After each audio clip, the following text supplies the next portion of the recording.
dia, terceiro ano, disciplina de matemática, falando um pouco sobre os números pares e números ímpares. Hoje é dia 16, terça-feira. Vamos dar início ao nosso conteúdo. O que são os números pares e números ímpares? Os conjuntos numéricos são reuniões de números que apresentam uma ou mais características em comum. Todo conjunto numérico possui os subconjuntos, que são definidos impondo uma condição adicional ao conjunto numérico observado. É assim que são definidos conjuntos de números pares e números ímpares, que são subconjuntos dos números inteiros. Então, o que é que ele está querendo nos dizer com isso? Que os números inteiros, né? No total, é infinito, né?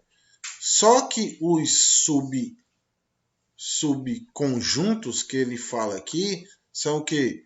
Os números ímpares, certo?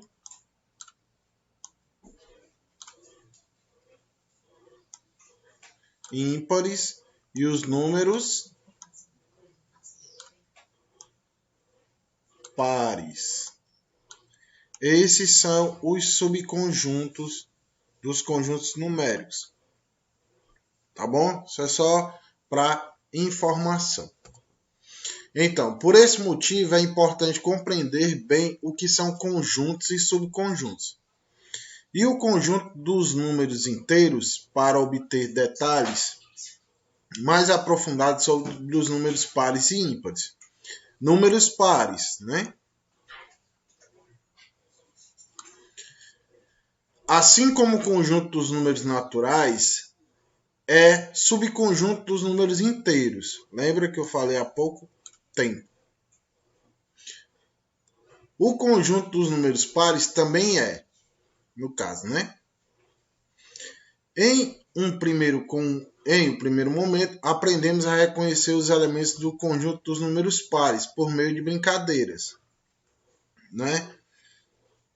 A regra usada é: todo número par termina em 0, 2, 4, 6, 8. Dessa maneira, 224, por exemplo, é um número par porque termina com o algarismo 4. Entretanto, essa é uma consequência da definição formal de número par, que pode ser compreendida como... O que é que ele está querendo dizer aqui? Que a partir do momento você está escrevendo números e tem lá, sei lá, 1236. Então você vai... Deixa eu botar só aqui. 1236. Então, o que ele nos dá a informação aqui é que você vai prestar atenção no último número, que é o número 6. Então, aqui ele diz quais são os números par. 0, 2, 4, 6, 8. E o 10, professor? O 10 não conta, porque o 10 é a soma do 1 mais o 0. Então, quero que vocês compreendam só isso. Quando o número termina em 0, 2, 4, 6 e 8, esses números são pares. Simples assim. Então, continuando. Todo número par é múltiplo de 2. Vocês lembram que quando a gente fala de múltiplo, nós estamos falando de multiplicação. Existem outras definições para os elementos desse subconjunto, dos números inteiros. Por exemplo, todo número par é divisível por 2. Lembra que ano passado eu já falei um pouco sobre divisão. Então, digamos, pegando esse mesmo número aqui, né? Vamos colocar aqui a chave e colocar o número 2. Só para servir de exemplo. Vou bem rápido aqui, basta só acompanhar. Qual é a regra? 1 dá para dividir por 2? Eu tenho um picolé. Dá para dividir para 2 crianças? Não. Então eu pego o próximo, certo? Certo. E Esquece o que eu disse agora. Digamos, esse número 1236, né? Ele é um número par, como a gente viu. Então, aqui ele está nos dizendo que todo número que terminar com 0, 2, 4, 6 e 8 vai ser divisível por 2, certo? Vai ser divisível. Eu vou ficar no 2, mas ele é divisível por esses números. Só para dar exemplo aqui, ó. 1 não dá para dividir por 2. Vamos pegar o 12. 12 dividido por 2 dá 6. Eu vou escrever aqui, mas não tem problema não. 6 vezes 2, 12. Para 12, nada. O 3 dá para dividir por 2? Dá. Mas aí você pode fazer de 1 por 1, né? Vamos fazer de 1 por 1. 3 dividido por 2. Eu tenho 3 picolés. Para 2 crianças, vai dar 1. 1 vezes 2, 2. Para 3, 1. Certo? O que falta agora? Um número 6. 16 dividido por 2 dá 8. 2 vezes 8, 16. Para 16, nada. Então, viu? Funciona mais ou menos assim. Entende? E aqui nós temos outro número par. Certo? Se você pegar o 618 e multiplicar por 2, vai dar exatamente esse número aqui. Tá bom? Vamos ver outro exemplo aqui.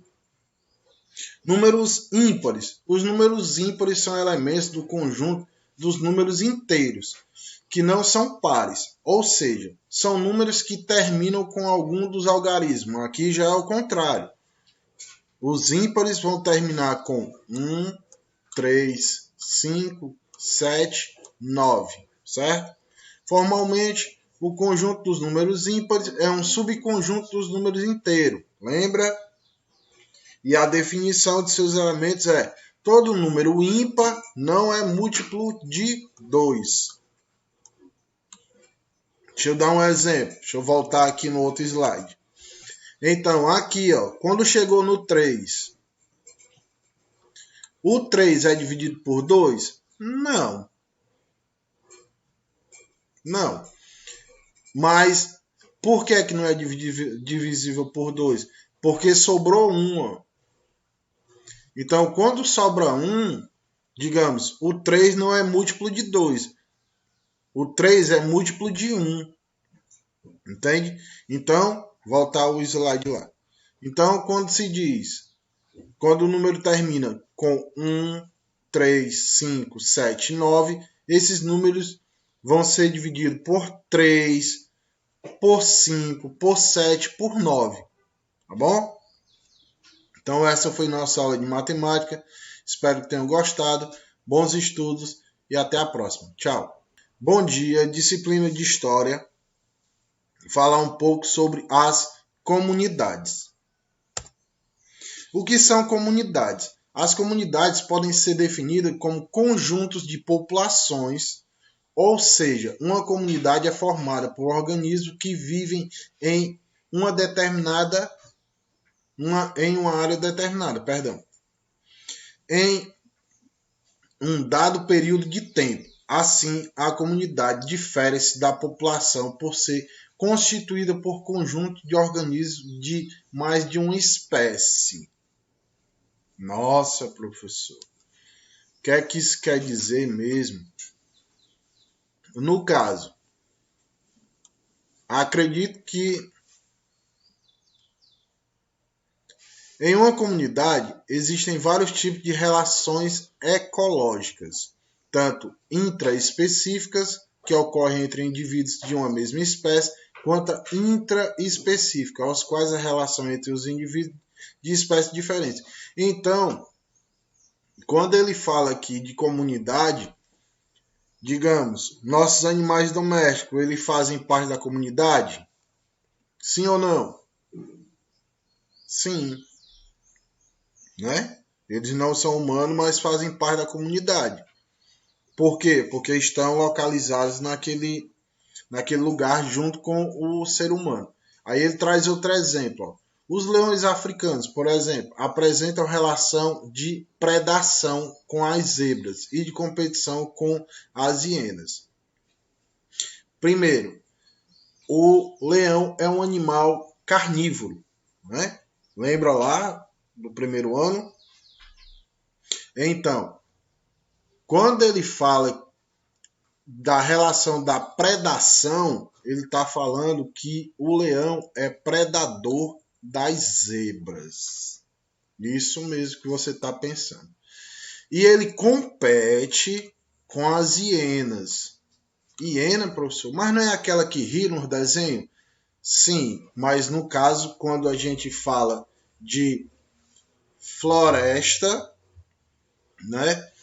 As hienas também são carnívoras. A diferença é que o leão ele caça sozinho e as hienas caçam em bando. Em relação essas relações, mesmo que não sejam benéficas para todos, devem ocorrer de modo a garantir o equilíbrio do ecossistema. Então, nesse caso das comunidades, quando a gente fala também para o ser humano, querendo ou não, a gente vive em competição, né? Seja ela econômica ou educacional, tá bom? Então, essa foi nossa aula de história. Espero que tenham gostado. Bons estudos e até a próxima. Tchau. Bom dia, terceiro ano. Trazendo a disciplina de CME, falar um pouco de solidariedade. Então, solidariedade é um ato de bondade e compreensão com o próximo ou um sentimento. Uma união de simpatias, interesses ou propósitos entre os membros de um grupo. Existe a cooperação mútua entre duas ou mais pessoas, identidade entre os seres, interdependência de ideias, de doutrinas. O que é que tudo isso quer dizer?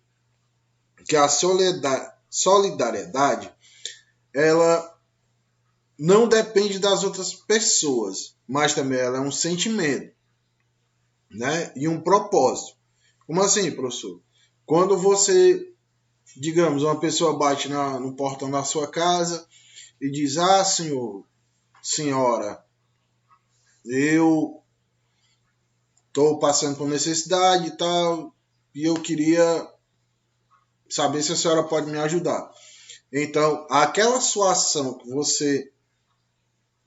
que sua mãe ou seu pai contribui àquela pessoa com um alimento, né? Não estou falando de dinheiro, com alimento, isso é uma forma de solidariedade. Outra forma de solidariedade também é quando uma pessoa, digamos, vocês vão imaginar que na escola tem um grêmio estudantil e vocês precisam de fundos, dinheiro, para comprar um flanelógrafo. Um flanelógrafo é um quadro onde colocam avisos e comunicados. Aí vocês têm a ideia, falam com o diretor ou com a diretora, né, com a coordenação, dizendo que vão começar a vender din-dins ou bombons, ou seja lá o que for, para arrecadar os fundos para poder comprar o flanelógrafo para o Grêmio Estudantil. Então isso também é uma forma de solidariedade, é a ideia, né? Então, na sociologia, né, existe o conceito de solidariedade social, que subentende a ideia de que os seus praticantes se sintam integrantes de uma comunidade e, portanto, sintam-se independentes. Uma coisa que eu posso dizer é que o ser humano, ele necessita, não que ele seja, né? Ele é um animal que precisa sobreviver em grupos. Ah, professor, mas tem gente que vive só? Tem. Porque outro aspecto do ser humano é poder se adaptar. Mas o ser humano em si, ele nasce, né? Ele nasce com a ideia de viver em grupo, viver em bandos. Então, por isso que a gente precisa ter amigos, por isso que a gente convive em família. Porque se você olhar os animais, alguns, não todos, né? Tem deles que, após o nascimento, né? Vamos dar um exemplo dos pássaros. Após o nascimento, a mãe alimenta, depois que ele aprende a voar, ele simplesmente abandona e vai viver sua vida própria, certo? O que forma a base da solidariedade é como ela é implementada. Varia entre as sociedades. Nas sociedades mais pobres, pode basear-se principalmente no parentesco e nos valores compartilhados. Enquanto as sociedades mais desenvolvidas acumulam-se várias teorias sobre o que contribui para um senso de solidariedade chamado de coesão social. Ou seja,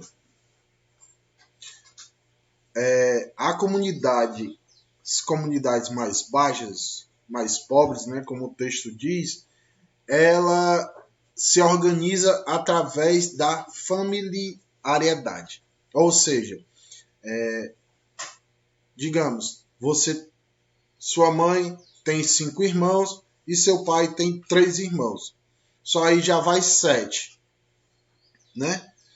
Mas o seu pai e sua mãe 9. Aí cada um tem esposa e cada um tem 2 filhos e aí vai multiplicando. Aquilo ali se torna também uma comunidade familiar, ou seja, uma sociedade, né? Que às vezes, né, não é regra, se ajudam e costumam viver em comunidade. Como assim?